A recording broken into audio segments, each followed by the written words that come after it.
કોઈ જગ્યાથી કામ ના થાય, કોઈ જગ્યાથી કામ થતું નથી. તો યાદ રાખજો, કંઈક તમારી ભગવતીને કહેવાનું થાય છે. થોડી ધીરજ તો જોઈ છે ને, થોડી પ્રતીક્ષા.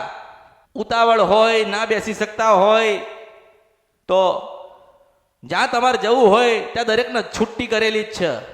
કોઈ બાંધેલા નથી, કોઈને બાંધવા માંગતી નથી. પણ યાદ રાખજો, દુનિયાને ફરીને મારી પાસે પાછું બેસવું પડશે.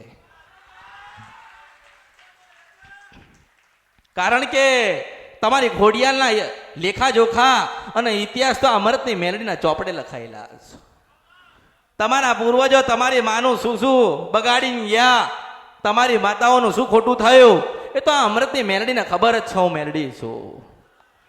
પણ તમારું મન એક જગ્યાએ ઠરતું, ઊભું રહેતું, આ કરવું તો મારું કામ થાય, પેલી બાજુ જવું તો મારું કામ થાય, આટલું કાટલું કરું તો માતાજી મને મળશે, માતાજીને મળવું છે.